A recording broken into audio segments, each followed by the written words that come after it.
Bonjour à tous, et nous sommes aujourd'hui ici à Reims devant la médiathèque Jean Falala et pas ailleurs. C'est pour aller à la rencontre de 4 garçons à la page, 4 écrivains réunis au sein d'un collectif spécialisé dans la littérature fantastique. Suivez-moi.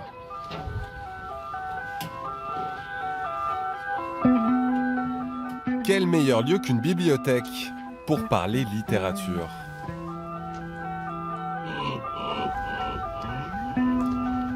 Bonjour messieurs. J'ai trouvé ces 2 ouvrages dans les rayons. C'est auquel d'entre vous? Je crois que c'est bien. Je dois avouer. Simon Sanahujas. Vos bébés. Ça c'est mon premier bouquin, 2005.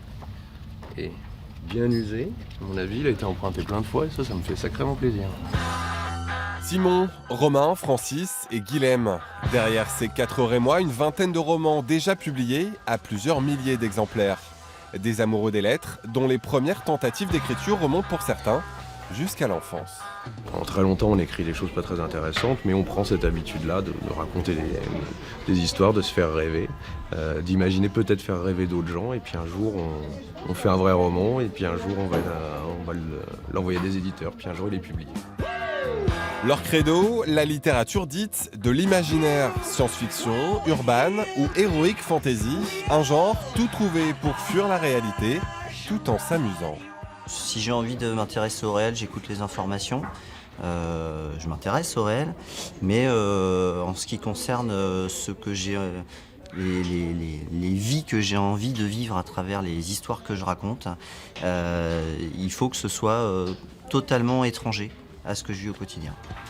En janvier dernier, après s'être rencontrés dans un salon littéraire, ils décident de fonder leur propre collectif baptisé le Bestiaire Rémois des auteurs de l'imaginaire.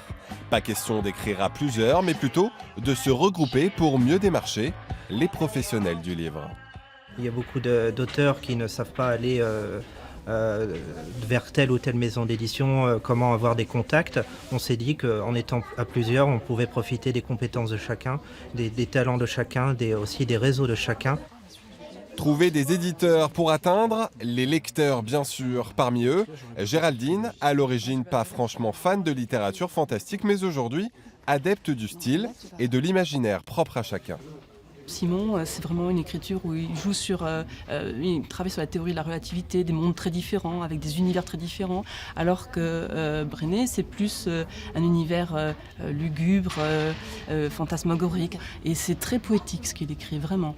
Et Romain D'Huissier, on est plus sur l'aventure, sur le côté énigme, sorcellerie, magie. Ils sont complémentaires, et je trouve qu'ils ont une merveilleuse idée de s'allier. Parce que je pense qu'ils ont des choses à s'apporter les uns aux autres dans leur façon d'écrire. Échanger avec les lecteurs, comprendre leurs ressentis, un véritable privilège pour les membres du collectif. C'est la première forme de récompense qu'on obtient en tant qu'écrivain. C'est les critiques, bonnes comme mauvaises ou mitigées, mais au moins savoir qu'on a été lu, que ça a fait réagir, et que la personne a la volonté de nous faire savoir ce qu'il a pu penser de ce qu'on a fait, quoi.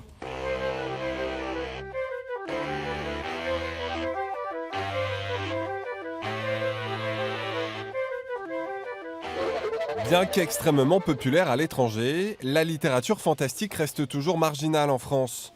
Pour autant, les romans du collectif ont su trouver leur place dans plusieurs magasins culturels comme cette librairie du centre-ville. Voir son roman au milieu de ces modèles, gratifiant mais insuffisant. On se dit au départ, pourvu que je sois édité, et finalement quand on est édité, après un long parcours à force d'envoyer, eh bien on s'aperçoit que non, c'est que le début, puisqu'il faut encore offrir d'autres livres aux lecteurs, il faut continuer pour que le public ne nous oublie pas. Et justement, quoi de mieux que des séances de dédicaces organisées dans cette librairie pour cultiver ces liens avec les lecteurs? Régulièrement, les membres du collectif se prêtent à l'exercice en toute simplicité. C'est des auteurs qui sont assez proches, puis souvent les auteurs ne ressemblent pas forcément à ce qu'on imagine d'eux quand on lit les livres. Enfin, on peut écrire un truc super trash et pas être un tueur en série en puissance, normalement.